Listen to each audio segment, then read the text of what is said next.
All right. I think we can go ahead and get started now with what's going to be my final case study here. But of course, there's going to be more exciting speakers later in the workshop who are not me. So if you're tired of my voice, that's good news. We're going to be talking about continuous heterogeneity now, right? We sort of talked a lot about this during the Q&A session. But of course, we know that molecules don't sort of snap from state A to state B. There's always going to be some kind of movement between the two. The question is, how do we model that in cryo-EM is sort of one question. And another question is, when can we model that, right? When is it, sort of believably true, the things that we find? So, that previous example, we have FMRFA binding, and we know that really it looks like this, right?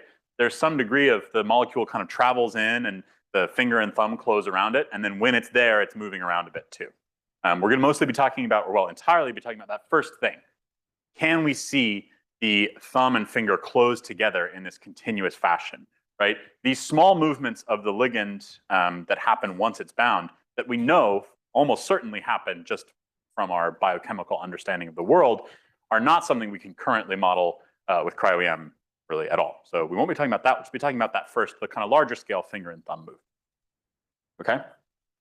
So if we think about the forward model that I introduced yesterday, the forward model says that every image in the particle stack is a projection of the same rigid volume in some pose that's corrupted by the CTF and other noise, right? And then when we did things like heterogeneous refinement or 3D classification, we sort of changed our assumptions a little bit. And we said, okay, each particle is a projection of one of several rigid volumes in a pose corrupted by the CTF and noise, right? So instead of just one for every particle, we said all of these particles come from one of n rigid volumes. But the important thing is we still assumed those volumes were rigid. At the end of the day, every particle is created by some copy of one of a set of volumes.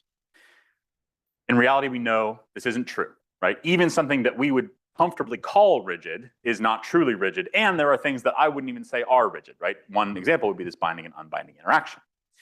And you could think of it like this, and we already talked about this a little bit, where maybe you have some kind of energy landscape, right? Or some kind of conformational landscape, where you're calling one point on this landscape the ligand-bound state, and you're calling one point on this landscape the apo state, right? And maybe you say, okay, all the particles here have been grouped into the apo state, and all the particles here have been grouped into the ligand-bound state. We can group those together, say they're from the same rigid volume, and reconstruct them, okay? And you could do this in finer and finer sections, right? You could give more and more 3D classes to find finer and finer sampling of this landscape, right? This conformational landscape, and you could hope, or maybe you've collected so much data that Slack has banned you from their microscopes, but you got this one last data set that has so many movies in it, you have enough at each of these points you could dice up and get a map all along this state. You're still treating it as rigid though, right? This isn't what we're talking about. We're talking about being able to continuously sample along this conformational landscape and find a map along that landscape, okay? This is a challenging topic. It's not easy to do, and it's not even that easy to think about how we might do it. I'm going to show you the ways you can do it in CryoSPARC, but there are lots of ways to tackle this problem, and it's an area of active research. So I don't want you to take anything I say for gospel, and I don't want you to even be sure that anything I say today will still be applicable next year, okay? So ideally, what we want to do is model the continuous deformation of this landscape, right? The continuous change of the volume as we move along this ligand binding pathway. Now, I want to stop here and force you to think about something. So it's tempting, if we look at this diagram, right? We all took high school chemistry, I would assume. So it's tempting to look at this and say, hey, that's a reaction coordinate, right? If we look at the population along this reaction coordinate, maybe we can learn something about the thermodynamics of this problem, or the kinetics of this problem, right? Maybe we can do biochemistry just by looking at how many particles are where along this conformational landscape, right? Do you think that doing this, that taking the number of particles as a proxy for the free energy of that conformation would produce a reliable or trustworthy result? Why or why not? And if you don't think it would be reliable, or if you do, which steps do you think might introduce bias into this distribution of particles on this conformational landscape? As always, you'll have a minute to think and then 4 minutes to discuss.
Okay, so go ahead and discuss with your neighbor whether you think particle count is a reliable proxy for thermodynamics.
Okay, so this is kind of a thorny question, right? Because really, it would be so nice if we could do this. It would just make biochemistry so easy. And I love when things are easy, but unfortunately, I can think of a few steps that really sort of make this maybe not something I would want to do. So, for instance, during particle picking, let's say we do template picking, and we know that we used our consensus map for template picking, and we know that our consensus map had ligand in it. So even though we really aggressively low pass filter those templates, right? Maybe they look just that little bit more like a ligand-bound particle than an apo particle. Okay, that will bias, even in the very beginning, that will bias our picks toward ligand-bound molecules. Okay, another thing is during particle curation, right? Even beyond the fact that these maps are similar enough that when I'm doing things like 2D or heterogeneous refinement, I'll probably keep everything that looks good. But maybe the ligand-bound particles just happen to be a little more likely to aggregate or stick to carbon. Or maybe they associate with each other differently that causes them to go into 2D classes that look a little bit worse, right? And whenever I'm throwing away particles, I'm almost certainly throwing away at least one good particle, right? There's no way to be sure that something's totally junk unless it's empty. So curation, classification. How can I be sure that I got these exactly where they ought to go, right? For something like I'm making two maps, it's okay if I'm off a little bit on where along this kind of conformational change these particles are, because they're still mostly right. But if I'm taking that as a proxy for how many kilojoules, how many kcal per mole is this transition, it needs to be pretty good, okay?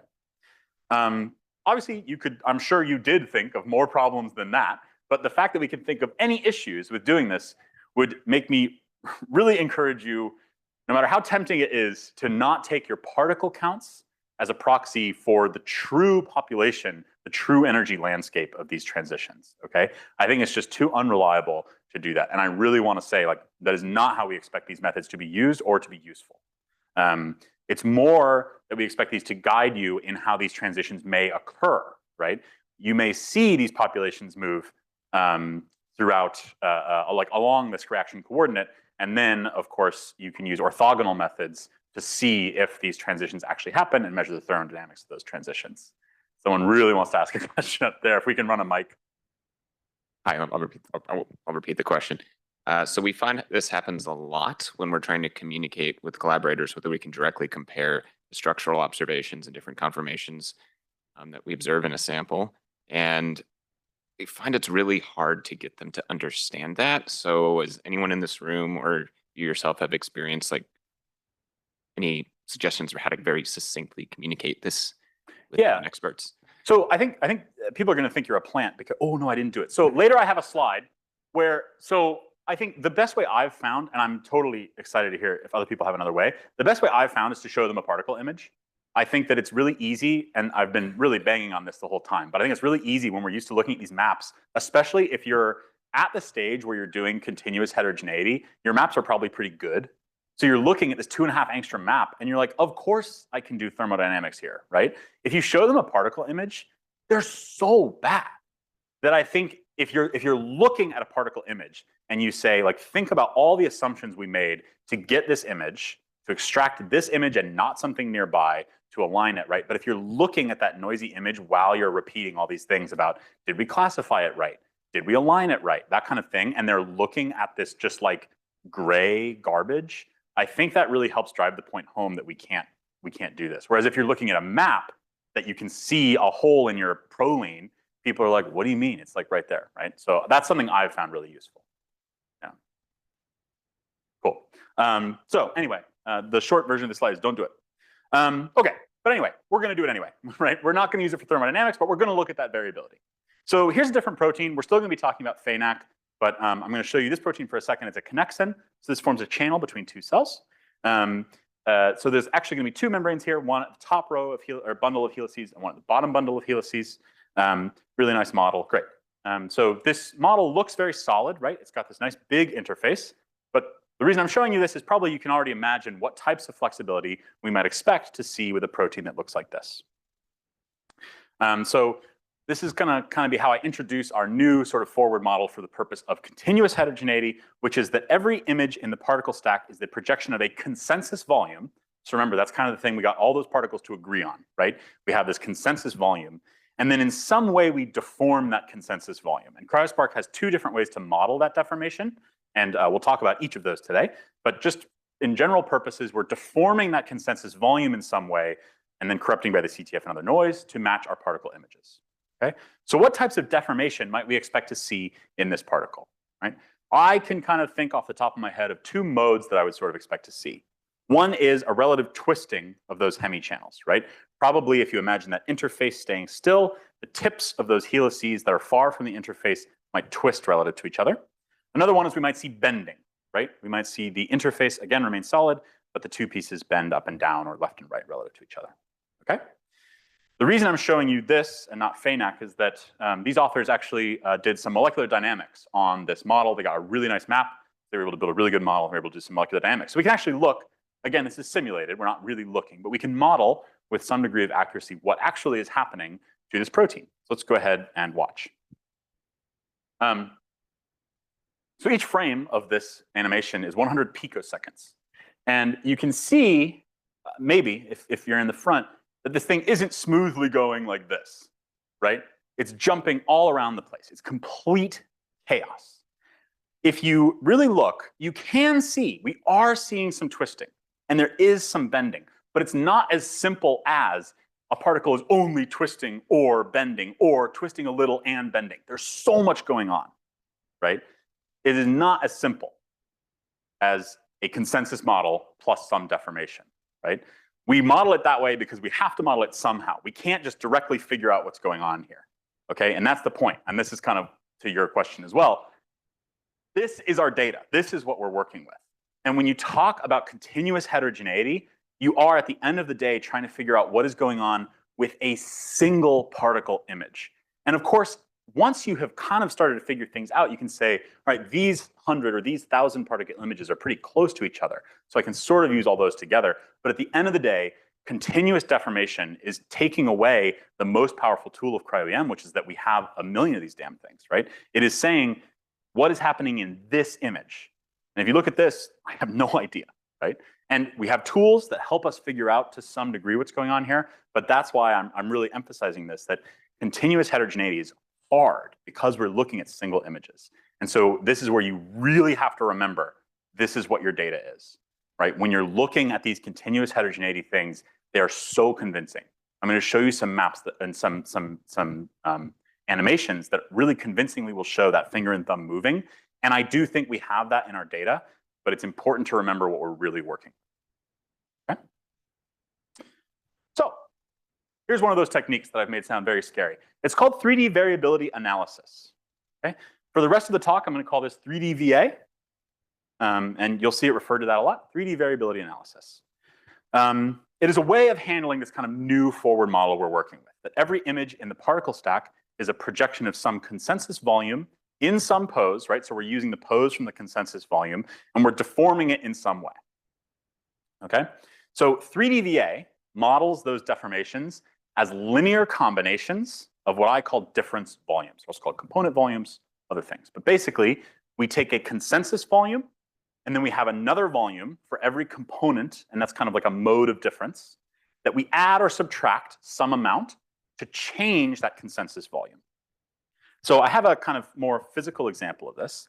Imagine I dropped you in the middle of the desert, and I said, you can come home when you move this entire sand dune 100 feet to the right. After you were done being really mad at me, you might think to yourself, okay, I'm going to move every single grain of sand 100 feet to the right. That would work, but it would take a lot longer than if you just dug a little pit over here and moved it over there, right? Basically, you will have moved what we think of as the dune over, because you've taken some sand over here and added it over here. You haven't meaningfully moved every grain of sand, but the dune is kind of this meta concept, right? And by taking sand over here and moving it over here, you've moved the whole thing, okay? That's what 3D VA is doing. We're modeling movement by taking away over here and adding over here, okay? I can hear you thinking to yourself, that's not movement, and you're right. Remember, we're modeling movement. We're saying, on average, particles might have a little more over here and a little less over here, or they might have a little more over here and a little less over here. And that's how we're thinking about movement. Okay? That's what 3D VA does. So here's a 1D example where I'm showing you in yellow what I call the combined curve. Okay? So this is, right now, I'm just showing you what would be the consensus refinement. It's a beautiful Gaussian. Okay? There's also two components. So remember, components I already kind of referred to as the sort of you can think of them as kind of degrees of freedom, or maybe more generally, types of movement, right? Maybe one of these components represents this domain moving, and one represents it moving in a different direction, right? If you're familiar with principal component analysis, these are components like principal component analysis, okay? Every particle is going to get assigned a coordinate, okay? The coordinates represent how much of these components we're adding or subtracting. So for instance, if a particle has component 1, that is, or sorry, component 0, that is some positive number, That means we take component 0, which in this case is a little bit negative there and a little bit positive there, like that sand dune example. We scale it by that positive number and add it to the consensus, okay? So that yields our combined curve. The yellow has shifted a little bit to the right, you can see, because we've subtracted a little bit on the left side and we've added a little bit on the right side, okay? If we look at a position that has a negative component 0, those additions and subtractions are flipped, but they're in the same place, okay? And that's really important. The component does not change. How much of it we add or subtract changes, but the component is the same for every particle. Okay, so you can see this -1 now is shifted to the left because instead we're adding to the left and subtracting from the right. There's 2 components in this example. Component 1, when there's a positive number, you subtract a little bit from the middle, right? So now we can describe this deformation of this Gaussian by moving it left and right, by changing the component 0, and by saying, is it lower or higher in the middle by changing component 1? What is not allowed is doing this, where maybe this particle has stuff way out there, right? We can't model that because we're not allowed to change component 0 like this. We're not allowed to change what is actually being added or subtracted, just how much, okay? So here's kind of an animation of looking along component 0, right? How that consensus changes as we either add or subtract component 0. There's a few things to notice here.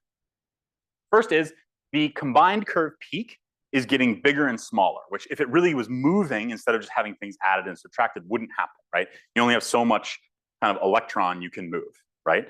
That is just an artifact of how we're doing this. Of course, here for this animation, I'm just doing simple Gaussians.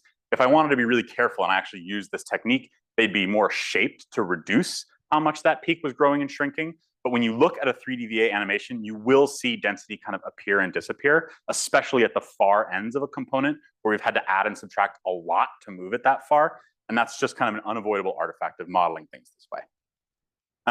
The other thing is at high coordinate values, there's a bit of a deformation of the curve. Again, that's for this simple animation, I'm just using Gaussians, but you will see that as well, right? When we're adding and subtracting, you're gonna see things that don't quite look biochemically right. It's an artifact. The last thing is that each component is fixed, okay?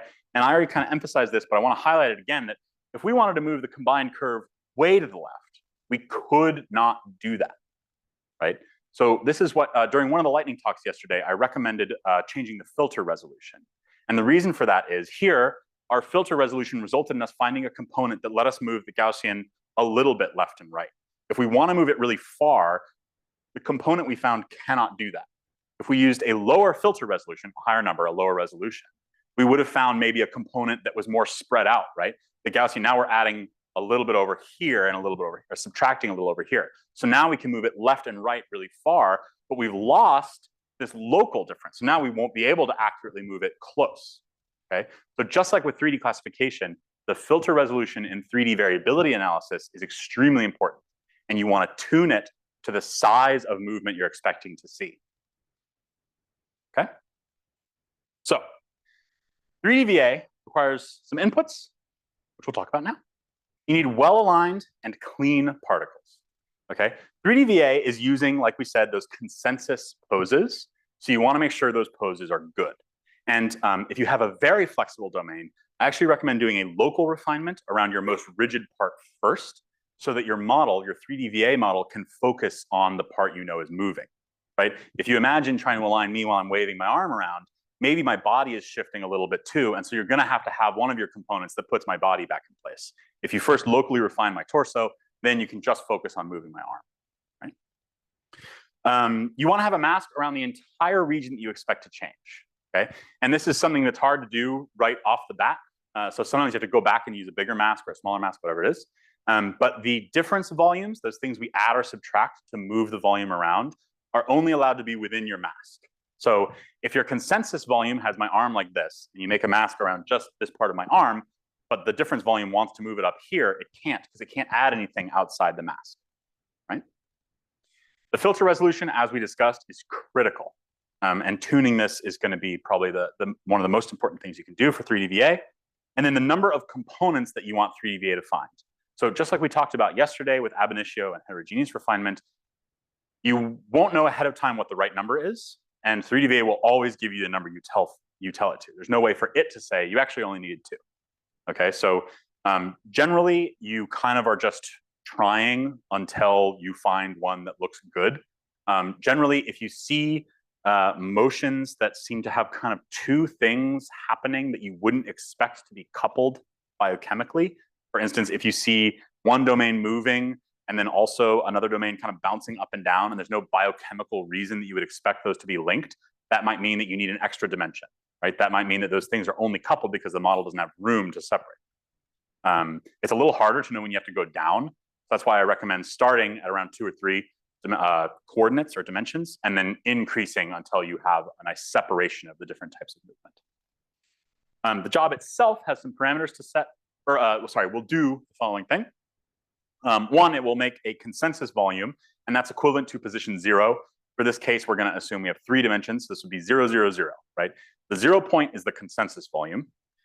Then it will create the number of dimensions you request, in this case, 3 variability volumes, okay? So the variability volume describes at position 1 on this coordinate, how is that volume different from the consensus volume, okay? So relatedly, if a particle is at coordinate 1 or position 1 along that coordinate, that means we think that particle has that difference.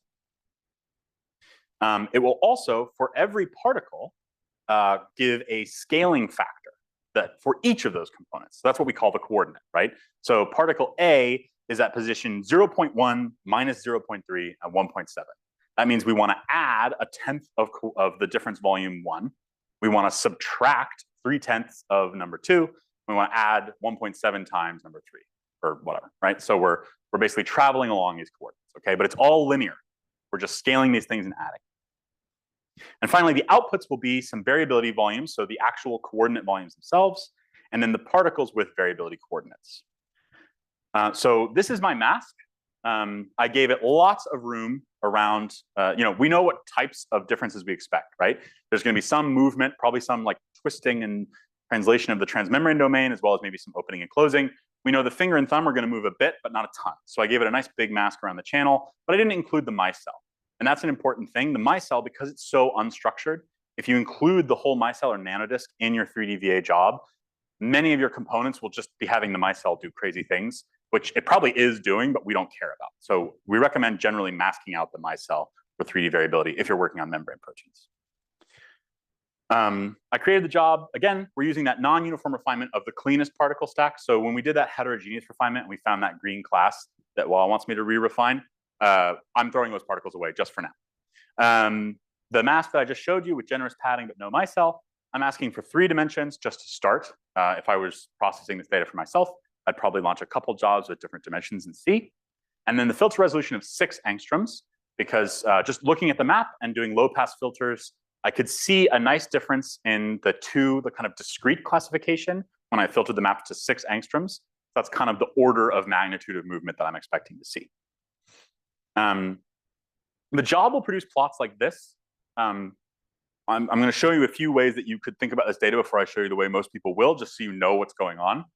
So the job produces these plots, and what they are is you'll get one of these plots for every dimension. So we requested 3 dimensions, so we get these 3 plots. What this tells you is at coordinate 1 on that dimension. So we've gone out to x is 1, y is 1, z is 1 for these 3 plots. How are we changing that volume?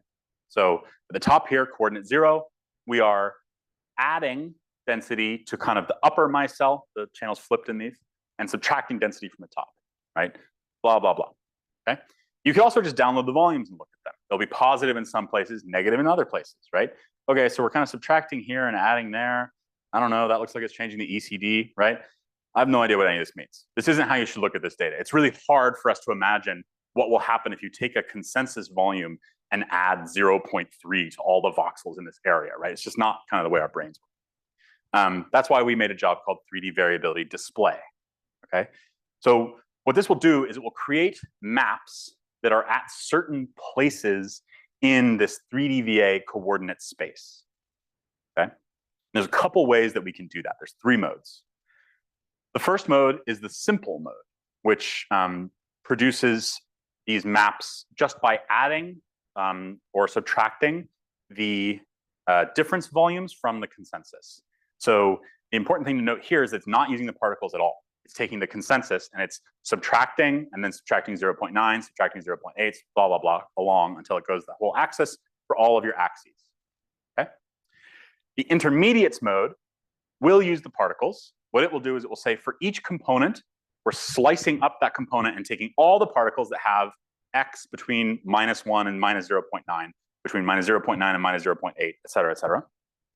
I'm going to go into more detail on these, don't worry.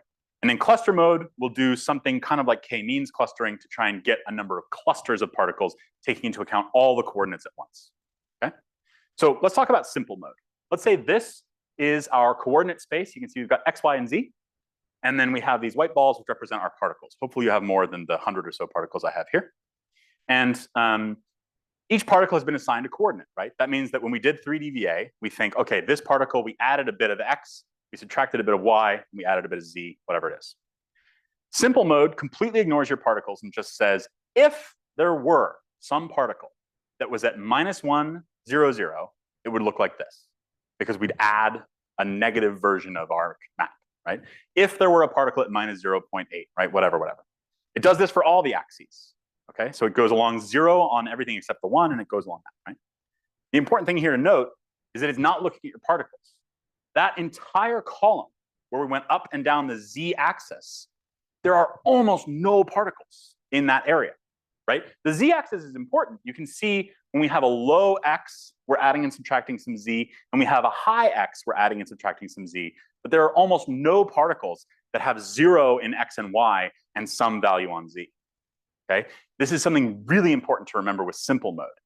The reason you might still want to use simple mode, here's the job, basically always going to be just doing the mode and then 30. 30 is the number of volumes you get along these axes.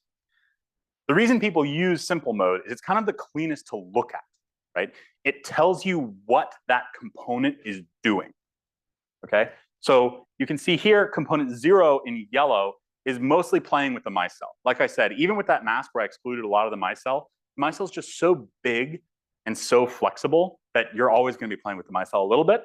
There's also some rotation at the bottom of the TMD with component 0. Component 1, you see that artifact I was talking about where things are appearing and disappearing.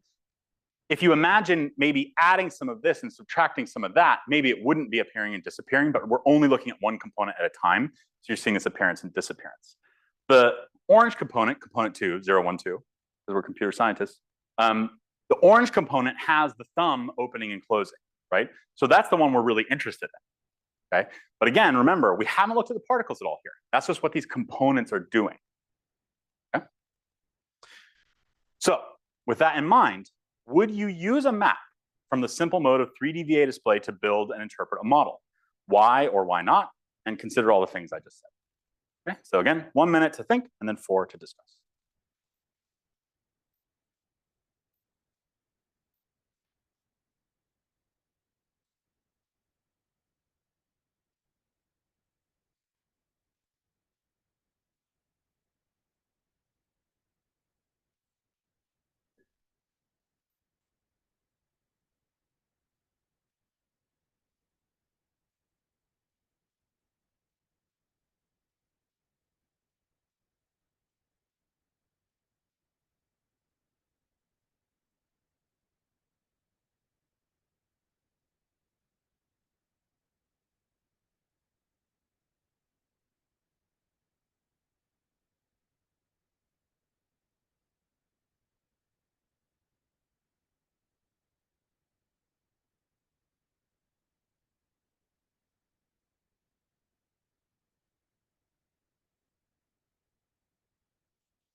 Okay, so go ahead and discuss with your neighbor whether you'd build a model into these simple maps.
All right.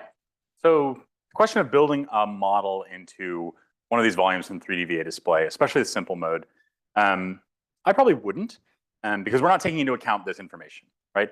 The particles are mostly for this exact job, they're mostly clustered around 0 in component 0 and 1, and then component 2, they're a little bit offset to some negative value, okay? Simple mode doesn't take this into account at all, right? So you might end up building a model over here, right, where you've traveled along component 2, where there's not no particles, right? Some of these particles are just outside these contours, but there's much fewer particles on a positive component 2 than a negative component 2. So because of that, you have no guarantee that a movement that happens this way also happens that way. And so, there's just something to be sure that you have the right number of particles when you're building this model. That's what the intermediates mode is for. Okay, so instead of simple mode, which just naively takes your consensus volume and adds or subtracts the coordinate volumes scaled by some amount, what intermediates mode does is it looks at your particles, and for each coordinate, it says, all right, does this particle have a coordinate 0 between minus whatever and some small range, right? And then it actually takes those coordinates and back projects them. So it's still using the consensus pose. You're not changing the pose at all, but you're kind of doing that slicing and dicing we were talking about when we were looking at that conformational landscape. It's doing that along these coordinates, okay? So the nice thing about this is that each of these maps actually came from your particles, right? These are real particle images that you aligned during the consensus, and you're just taking the group of them that have a certain range of values along some component. The downside is that dissimilar particles, right? Particles that are actually quite different might be grouped together. And the reason for that is if you consider this thing that I've colored, these weird colors, right? Each of these colors, let's say, is one of these slices, right? This is what intermediates mode does. So this would be intermediates mode along the x coordinate, right? So we're saying, do these particles have an x coordinate between -1 and -0.5, between -0.5 and 0, between 0 and 0.5, and between 0.5 and 1, okay? So on the left-hand side, this yellow group, they probably are all pretty similar, right? They have different y values, but their x value is all within some certain range. And there's like kind of this continuous distribution along y. If you look at the green group, I would say, by eye, if you were to try and cluster this, you would not include these two together. Because the y component here and the y component here are quite different, and there are very few particles between the two. Intermediates mode would group these together along the x coordinate because they have very similar x coordinates, right? So in this case, this map will probably be somewhat blurred because the particles there have such different y values with nothing in between, right? The average does not represent any particular particle group, okay? So again, here's the job. We're going to request 30 frames. That's just telling us how finely to slice and dice that coordinate space. So filter resolution here is actually more like what resolution do you want to see these maps at. So it's not like filter resolution when you're actually running 3D variability analysis, even though it has the same name. So here we're filtering to 3 angstroms just because I want to look at a 3 angstrom map. Wouldn't that be nice? Intermediates window. This is an important parameter. So I've set it to 0 here, which means it does what I've described, where it takes only the particles within this range. If it's set to a positive number, it basically takes a few of the particles from nearby. So you're basically smearing out these intermediate maps to take a bit of what's nearby. That can be nice, as we'll see here. 0, if you have, especially at the ends, there will be much fewer particles with those values. And so the maps will get very, very noisy because you don't have enough particles. Okay, so it can be nice to grab some from adjacent bins just to reduce the noise. If you set it to -1, you'll create bins of equal particle count. So that probably means you'll have very big bins at the edges of your components and very small bins toward the middle, assuming they're normally distributed. Okay, I'm going to set it to 0 here. So we're just looking at strict slices of the same size along each coordinate. I'm not going to show you what to do with this, but I just want to highlight these parameters for you. You can have intermediates mode output particle subsets. So if you set this to true and then pick one of the components to output, at the end of this job, you'll have a bunch of particle outputs that coordinate to those slices, or that correspond to those slices along the coordinate. So if you look at the simple mode and you say, hey, coordinate 2 matched the opening and closing of the thumb and finger, that's what I want.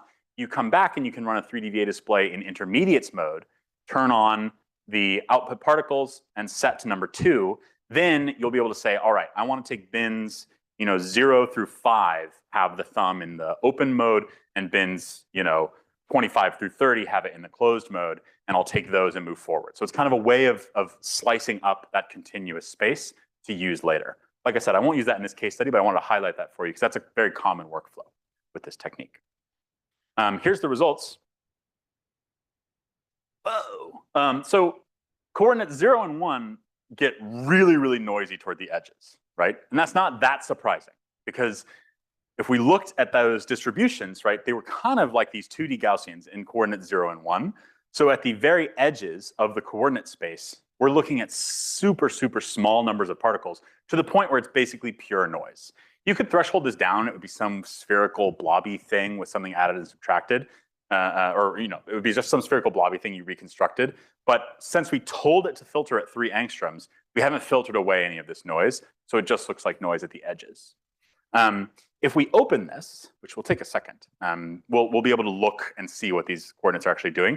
The thing to note here, too, is that coordinate 2 doesn't get as noisy as these other ones, which might have something to do with the fact that maybe there's more spread in coordinate 2, which would make sense because that's the one that's really modeling that thumb opening and closing. But the nice thing is here, we know that we have support for every single one of these maps in real particles, right? We're not relying on the kind of silly adding and subtracting thing. If I haven't, well, I've frozen Chimera X. That's how I do what I do. We can come back to this. But basically, if you look at my very noisy plot here, if you look closely at the thumb, you can see that it does kind of move forward and backward. In the middle, it gets noisy. And the reason for that is different from the reason these other 2 coordinates get noisy. And that's because, remember, we're still using the poses from our consensus alignment. And we saw during the discrete heterogeneity part that those poses kind of bias the thumb to be in the ligand-bound conformation, right? So we still have that problem of reusing the same poses. Let's see if Chimera.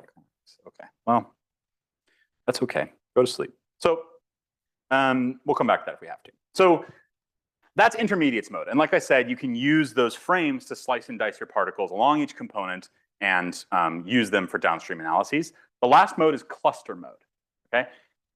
This looks like a pretty monodisperse distribution. And often this is what you'll see with 3DVA, that it looks pretty monodisperse. But if you look at coordinate 2, the one that we know corresponds to the thumb opening and closing, and remembering that 3DVA is using the poses that bias the thumb to look like it's bound to ligand, we still see some separation along that coordinate more than we see along component 1 and component 0, right? It seems like there's something that's pulling particles further along component 2. Cluster mode is nice for this, where, so what cluster mode does is it does a Gaussian mixture model, which you can think of as basically k-means clustering, if you're familiar with that, on the particle images based on their coordinate. So remember the intermediates mode, when we had that C-shaped thing, it would combine the top and bottom of the C because we were just saying, is the X value between here and there? What this will do is it will try to consider all of your dimensions, in this case 3, but as many as there are, and find clusters that are dissimilar from each other, okay? So for cluster mode, I'm only going to request 2 frame/clusters because now they represent clusters. And if I requested 30 clusters, I would just be like kind of splitting things willy-nilly. So just 2, because I think there's going to be the open or the ligand-bound and the apo states, right? And indeed, if I do that, we do separate out these 2 states, right? And the nice thing here is I actually haven't refined these. So we're still using the consensus poses, which means we're probably missing out on some of the apo particles that are stuck in the ligand-bound state. So there's a little thinking of how you could kind of get the separation to be better. But the nice thing is 3DVA has separated out, right? We see the thumb down here. It looks a little cleaner maybe than our 3D classification example, and the ligand is gone there. And then of course the ligand-bound looks okay. But the point here is not to say this is superior to our discrete version earlier. It's just to say you can use 3DVA to try and pull out clusters that are dissimilar. And again, it's one of those things that you try. Maybe it works better for this one. Maybe heterogeneous works better. Maybe 3D class works better. Okay, but the idea here is that we took 2 clusters that we think are very dissimilar and separated them. So 3DVA gave us a really nice model of the major modes of deformation in our target, FaNaC. There's a few downsides that I'm sure we've all noticed. The major thing is that in a simple mode, parts of the protein were appearing and disappearing. It's obviously not really happening. Or we had these noisy volumes in the intermediates mode. The other thing is we can't actually do anything about this, right? We know that the thumb is opening and closing, and we know that the transmembrane domain is swinging around. But now that we know that, the best we can do is kind of slice and dice and still do these rigid reconstructions that we've been doing from the very beginning. It just gives us another way to approach the problem, right? We can't kind of unbend things. But our individual images are too noisy to directly model this deformation, which is kind of what we would need to do to be able to undo the thing, right? If each image has the deformation slightly different, we need to know the deformation of each image to undo it.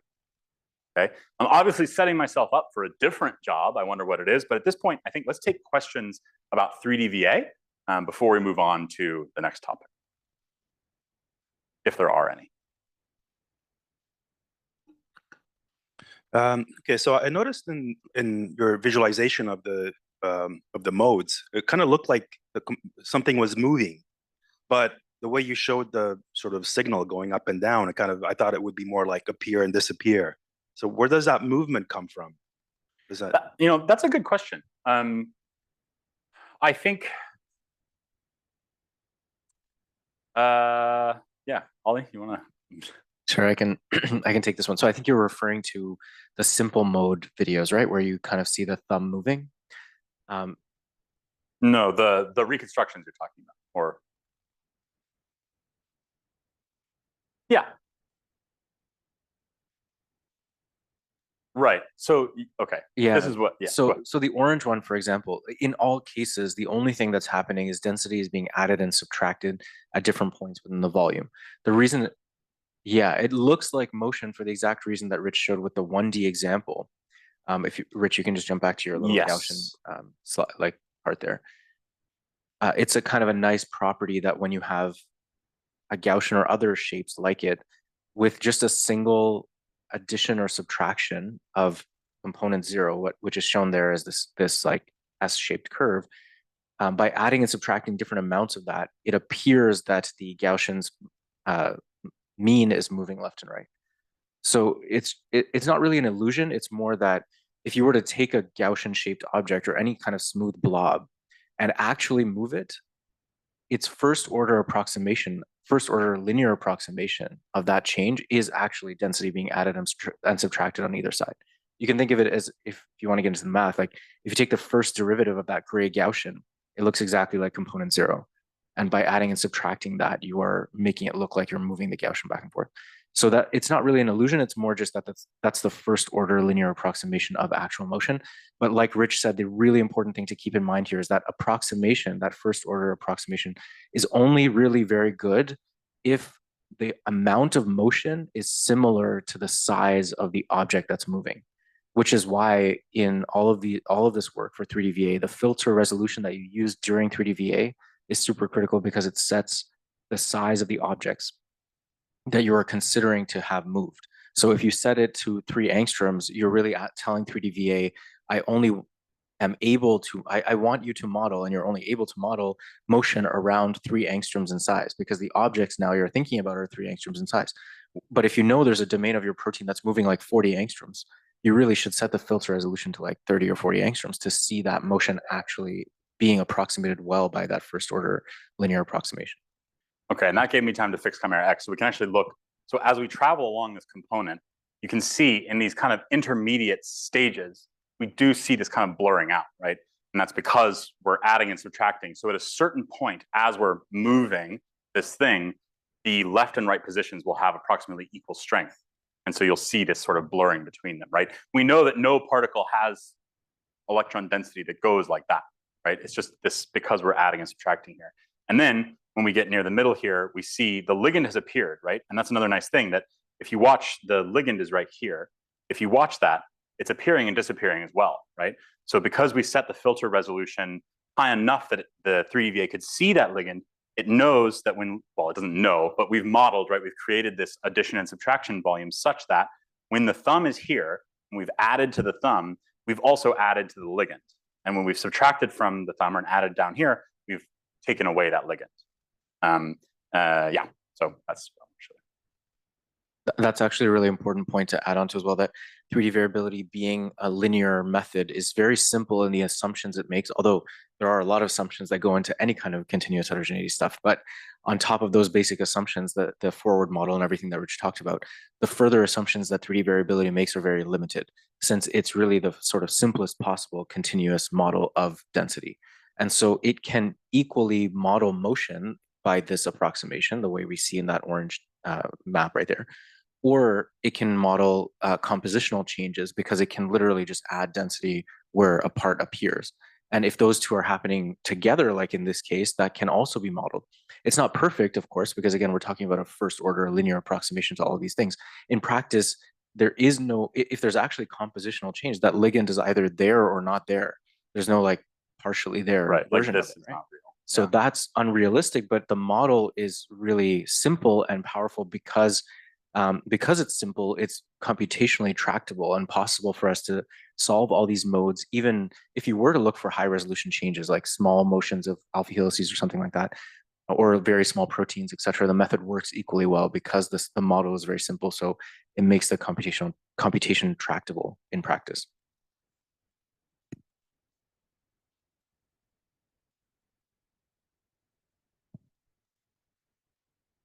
Hi, because I don't know this functionality very well, so obviously it's a naive question. So in my understanding, you add those components as a operation to your model or map, and then this, which is only happens in the expectation step when you iterate.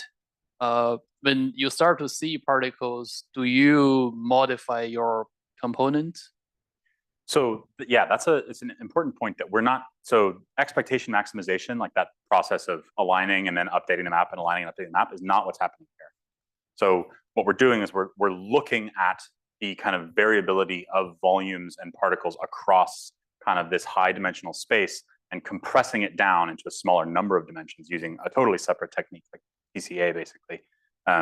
So we don't change poses, and we're not really updating the consensus changes in that the coordinates change, but here we're not thinking about changing the maps using the particles. The maps are kind of an output of using the particles to investigate the variability across all possible, not all possible, but like all volumes that seem to occur, if that makes sense. And Yeah, Holly. I think an intuitive way to think about this technique, and unfortunately, the naming is complicated. Expectation maximization and all these words are kind of overloaded. And in statistical estimation, expectation maximization is a very general technique that can be used in all kinds of places. Under the hood, mathematically, we use a variation of expectation maximization to solve the 3D VA problem, but it's not the same as what we think of normally in cryo-EM as like iterative refinement and what Rich mentioned, the process of updating a volume based on poses changing. It's very different from that. Anyway, that's just an aside. An intuitive way to think about what 3D VA is doing is imagine you just had a bunch of numbers. It's very easy to take the mean of those numbers and you get a single number.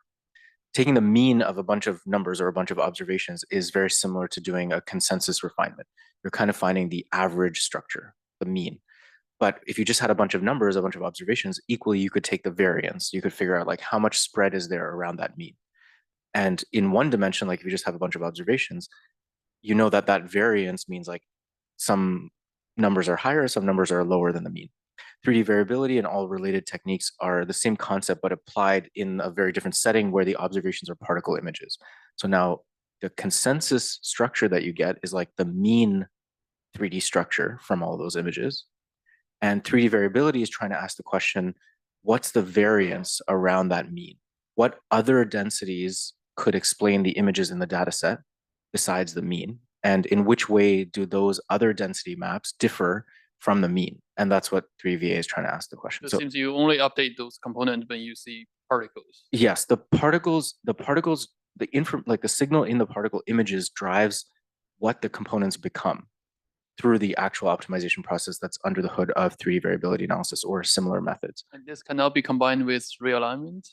Or it could in theory. In practice, we haven't done that. It could in theory, but it makes things complicated because once you have a more complicated model of the density volume, like you have now you're saying that a single particle image is produced by taking the consensus volume plus a few other volumes, and adding those together gives you a reference, and that's what's actually in the images. Computationally now, changing the pose becomes quite a bit more complicated than it was with just a single reference. So in practice, we haven't done that. In principle, it could be done, but that's a sort of exploration direction. Thanks. In your Oh. okay, in your first explanation of this was very nice. The Gaussian plus the motion of adding another component. Yeah, the simple model of Gaussians, just the Gaussian. Yeah, right. Can you say something about the accuracy? And the yellow one rises, and it's bigger than you expect because you subtract. There's a dip in the Gaussian on the right side, because again you're adding and subtracting something which is, eventually is a constant.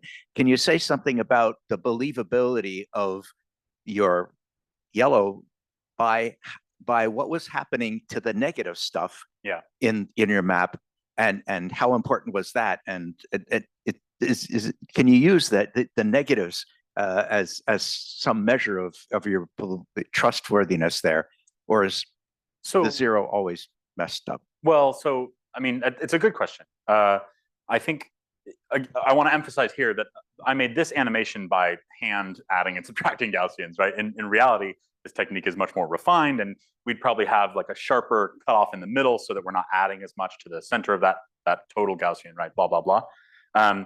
All that taken into account, the other thing to remember is that these difference components have positive and negative values, but we're adding and subtracting.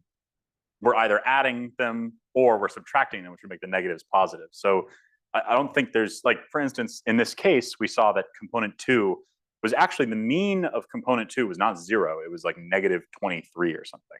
So I don't know that I would really read too much into the actual voxel by voxel values, which in one dimension would be whether this is positive or negative, right?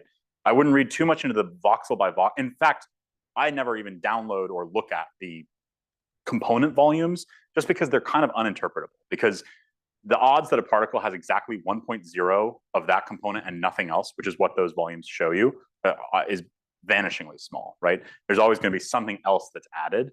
And then in terms of the simple mode, where you have, for instance, in the middle, that thumb blurring out, yeah, I mean, that's not believable, but neither is the one where it's not blurred and you've just added a bunch of component 2, right?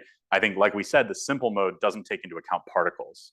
And so I'm not sure how much I believe those. I mean, I believe that we have found variability like that, but, you know, for building a model or something, intermediates mode, I think, is more useful for that case. How many particles that you require to get enough signal to which that can represent each mode? Yeah, so that's you know, we can probably say together at this point that it depends on the sample, right? So if your data is really, really great and you have really good signal and noise, you will be able to kind of, in that intermediates mode, right? If you have really nice signal and noise, really good poses, you'll be able to slice that distribution finer and finer and still have a good map. At the end of the day, kind of like Ollie was alluding to earlier, you need enough particles that you have at least seen a bunch of all these different conformations. So there is some lower threshold. What that threshold is depends on how rigid the protein is. If you think about each type of movement as a dimension, right? If there's only one movement, if all that was happening is along a linear track, the thumb was opening and closing, you might not need many particles because you're just looking at a line. Now, if there's 2 modes of variability, you're looking at a plane. So you kind of need a lot more particles. If there's 3 modes, you need a lot more particles, right? You can find these clusters, but then the question of how do you get maps out of those dimensions is the question of particle number, and that'll depend on the dimensions, the signal noise of the data, the particles themselves, how well aligned they are, that kind of. Great. So we can move on to the next technique, I think. So if you recall, I had talked about how we have these downsides, et cetera, and the alternative to 3D variability analysis is 3D flexible refinement. So this is another way of trying to tackle this problem where the particles themselves are flexing and they're actually different. The images are different. And we need to figure out a way to model that without overfitting, right? Because these individual images are so noisy, if we try to directly model the deformation present in a single image, we will overfit it with the current techniques. So what we do instead with 3D flexible refinement is we create a tetrahedral mesh around the volume, and we deform that mesh, okay? And I'm gonna move a little bit quickly through this part just because we've actually written a long guide page and tutorial on creating these meshes. And there's also a YouTube video, so if you're not tired of my voice, you can hear more of it online. But the principle here is that we create a tetrahedral mesh. And the reason we do this is to make problems like this easier. So imagine you have a particle like this, and you're sick of watching this particle wave its hand. So you want to hold this hand steady, right? Each frame of this video, you could think of as a particle where my hand is flexible, right? It's moving left and right, okay? What we do is we create a tetrahedral mesh like this.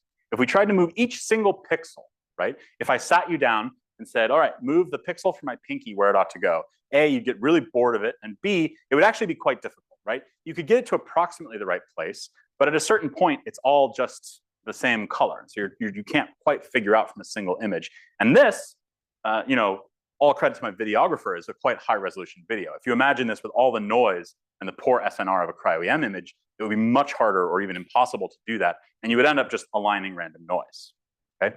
What we do with the tetrahedral mesh is we only move these tetrahedral points, okay? The vertices of each tetrahedron. So inside each of these triangles, which in 3D would be tetrahedra, we are just going to linearly stretch and squish whatever density is inside that tetrahedra based on what we've done with the vertices, okay? I'm gonna show you how that works now.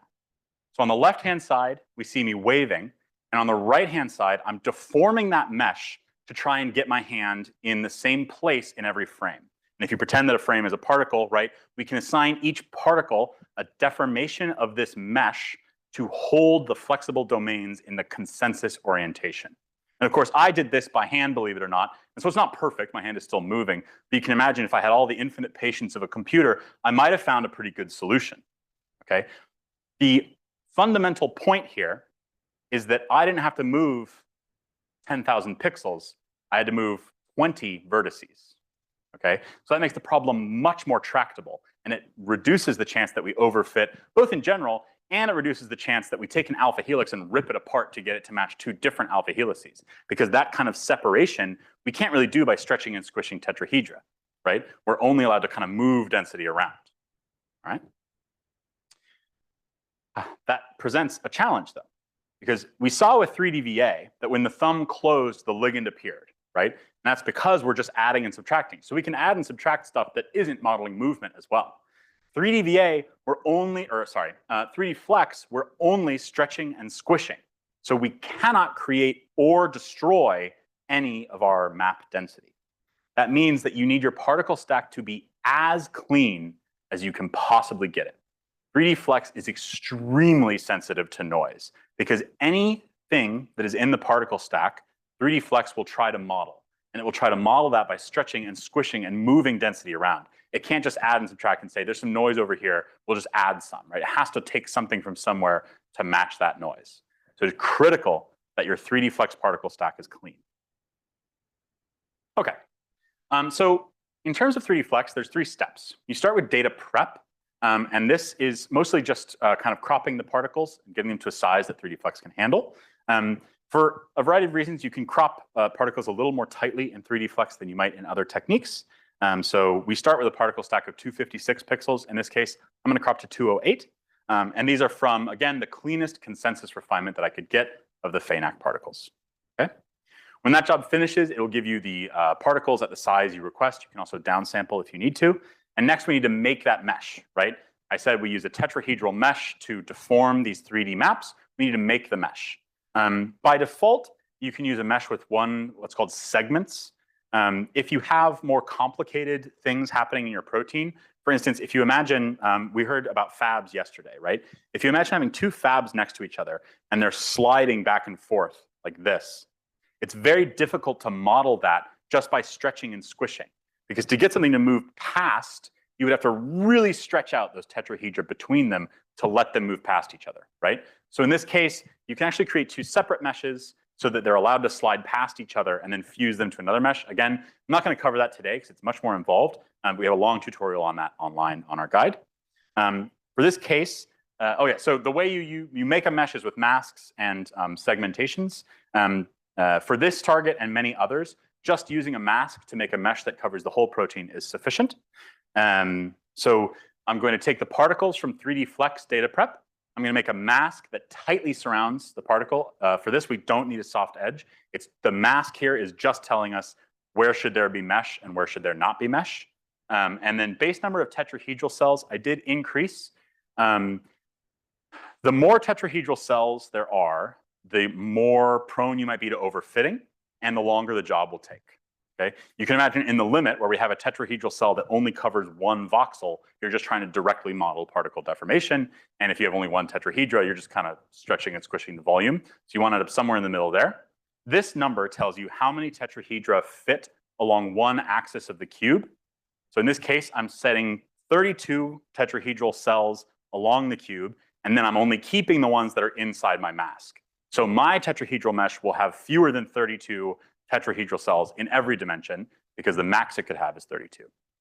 In general, we recommend that a tetrahedral cell approximately fits an alpha helix in it because that's kind of the scale at which you don't really want to be splitting things apart, like treating things differently locally.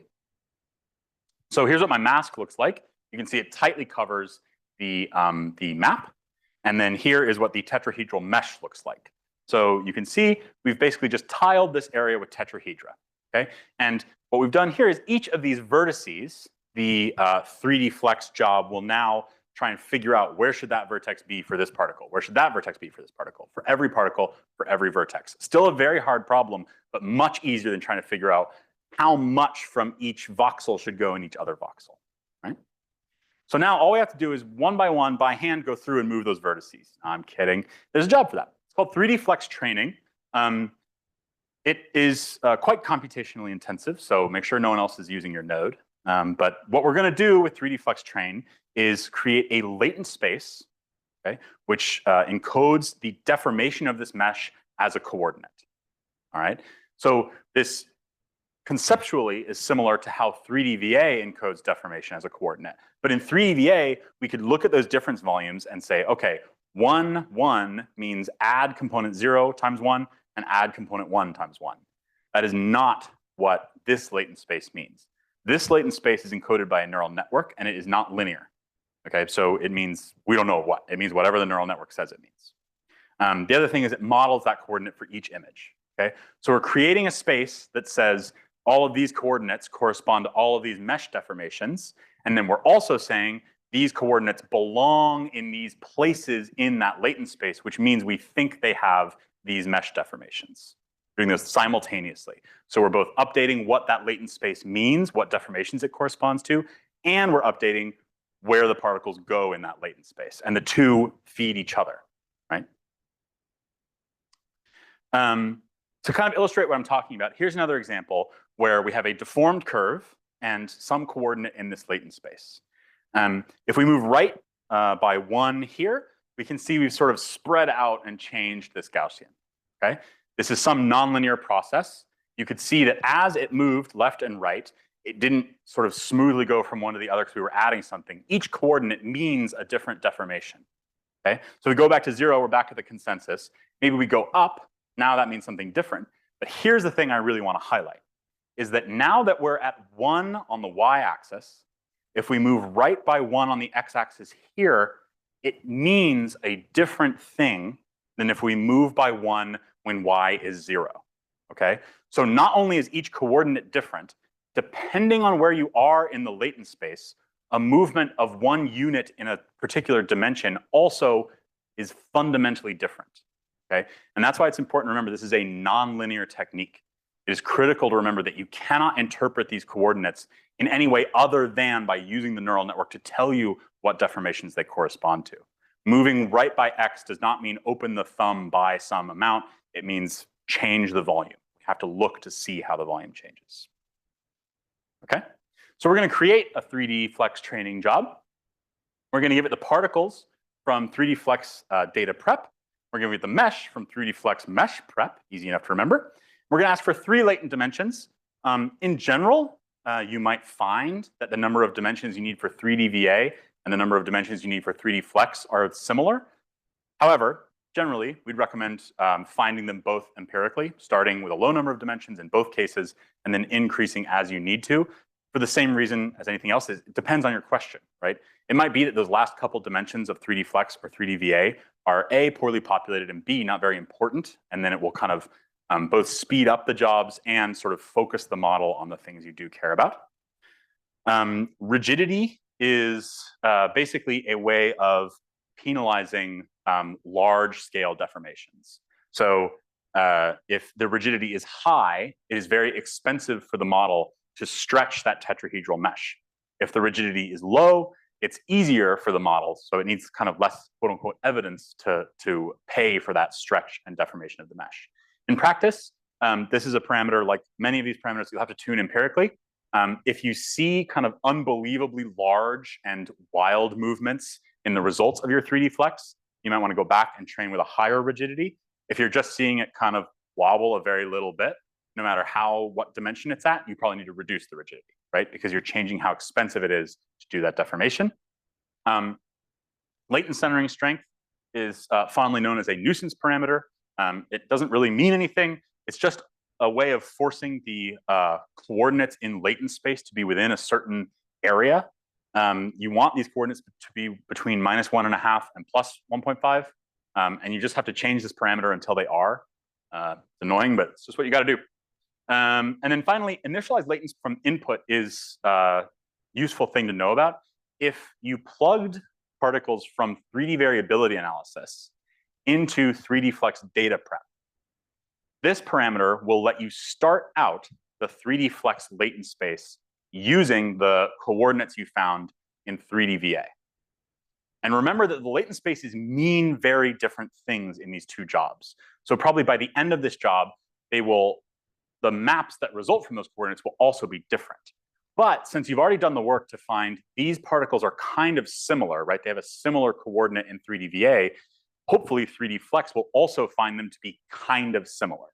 And if the coordinate 2 corresponds to the thumb opening and closing in 3D VA, hopefully if you initialize them that way, 3D Flex will end up with coordinate 2 having the thumb opening and closing. And again, there's no guarantee that's what will happen, and there's no guarantee of what will happen between those positions on that coordinate axis, but this is a way of jumpstarting it. Here, I'm going to have it set to false, but I'll show you a job next where I set it to true, and we can compare the differences.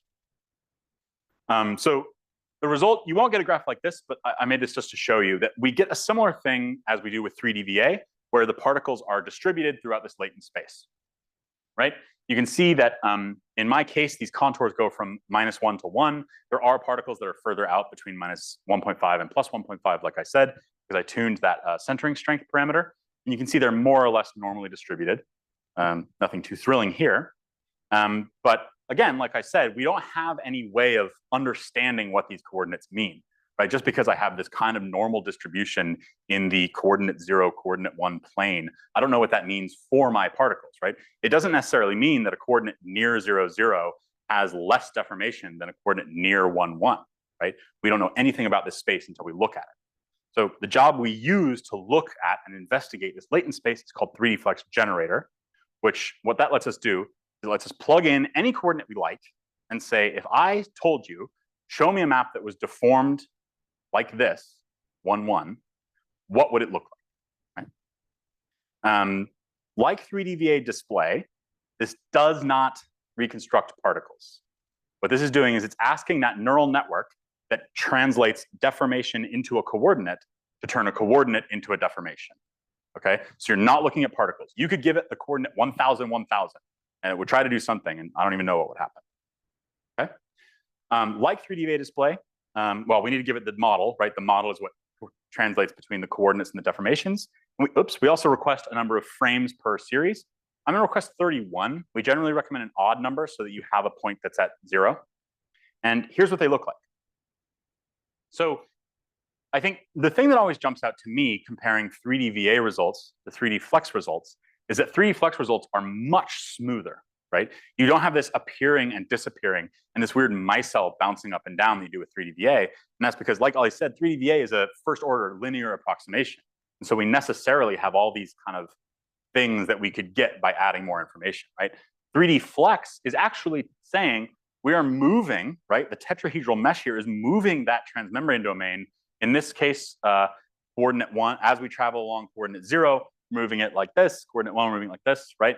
But again, just because 3D Flex generator samples along these coordinates doesn't mean that's a meaningful way to think about this space.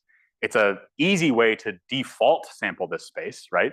It's easy enough for us to generate points along axes, but you can actually provide, using CryoSPARC tools, your own coordinates to the space to investigate, right? For instance, nowhere in here do we look at coordinate 1, 1, 1, right? What does it mean to be at the position 1 along all 3 coordinates? And that might be very different than bend this way, bend that way, and open the thumb, which is what we're seeing here. Because again, this space is nonlinear, right?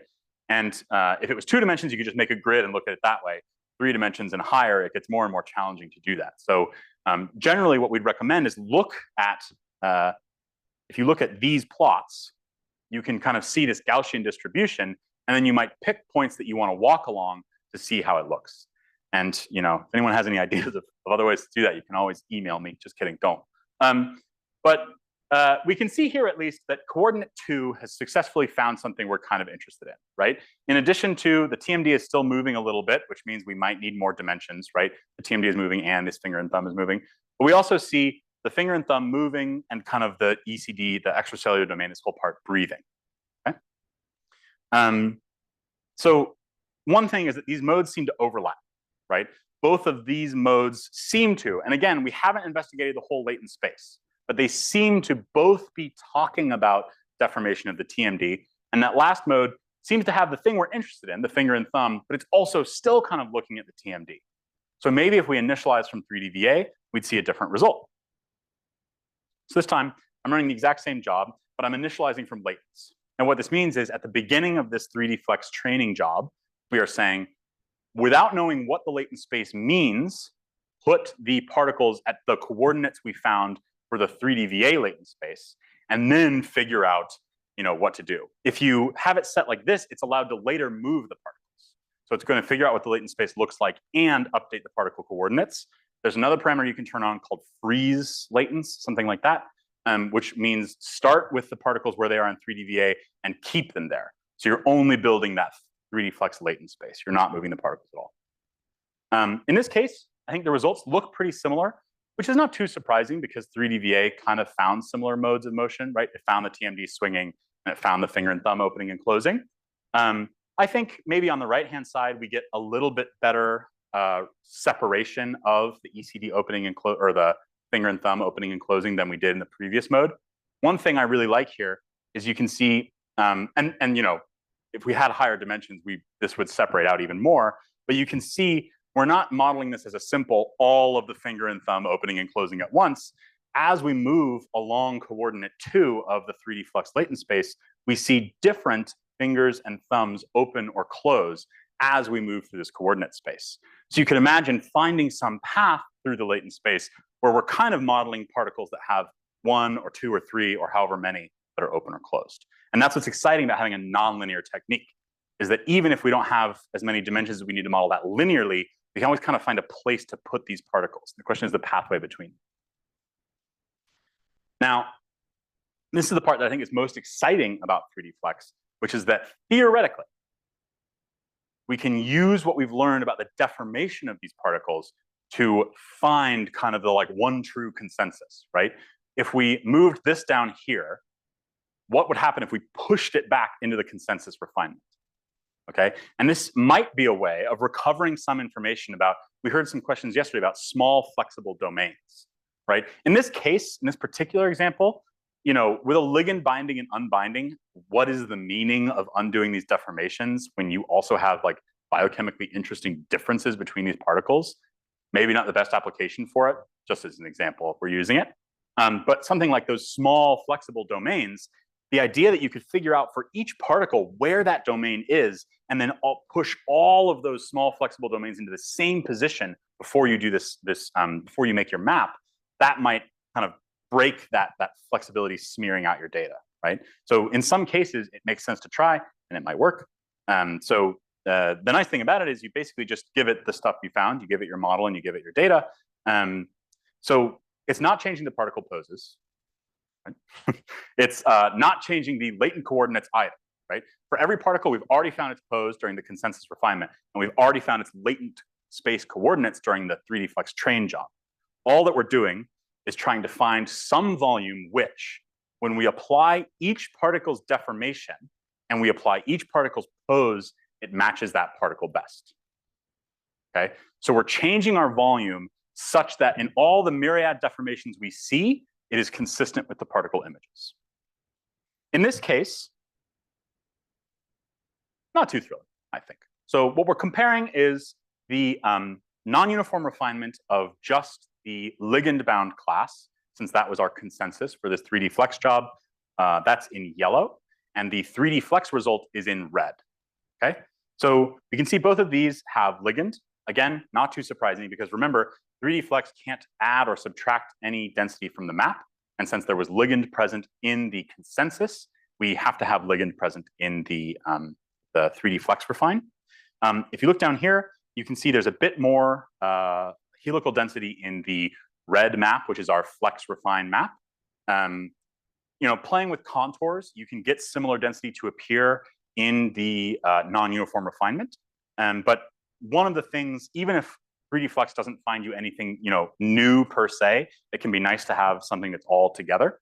But again, in this case, we have a ligand binding and unbinding. Some of this flex and some of this difference might be important. So I'm not even sure this is the right application here, but just to give an example of what we can do. Okay. So again, for 3D Flex, what we've done here, because it's kind of a lot going on at once, for each particle, we've modeled the deformation of our whole volume by instead modeling a much smaller set of points that comprise this tetrahedral mesh. Okay? So what that lets us do is it lets us investigate the flexibility of the sample by deforming these meshes. And then it lets us attempt to improve our consensus map by undoing that deformation.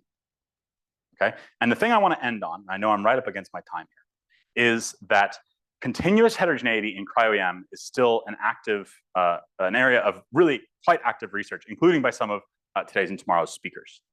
So by no means is this a solved problem, and by no means is this the best way to tackle this. There's a ton of different tools you can use, and all of them have their advantages and disadvantages. The thing I really hope you take away is that it's a hard problem, and we're trying to figure out what's going on with individual images. There's going to be challenges no matter what you do. And I'll take any questions. Very, very nice question.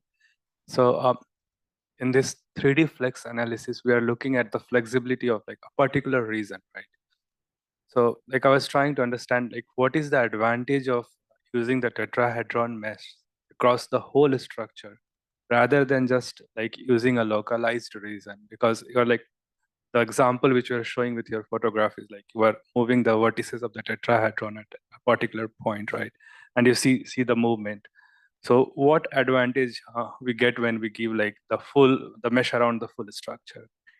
You want to or not?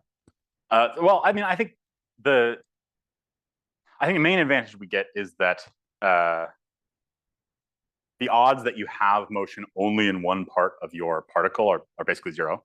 And so modeling the whole thing at once lets you kind of keep everything coherent, right? If you imagine what you would have to do to kind of get a local mesh is you have to say this part of the structure is fully rigid, and then this part of the structure we're letting change, but the interface between those two, something would have to happen, right, for the density to remain consistent. What you can do if you want to is create a segmented mesh, which I didn't show but is on the guide, and you can set regions, like segments of your mesh, rigid. And so what that does is it makes it extremely expensive to deform those parts of the mesh. Some samples that works well if you do that to the micelle, for instance, or maybe you have a part that you want to say, I don't care about changes here, I just want to model changes here. You can make a segment that is rigid that you don't want to see change, and then a segment that flexes. So you still have a mesh that covers the whole protein, but you're only really modeling the part that you said is flexible. Thank you.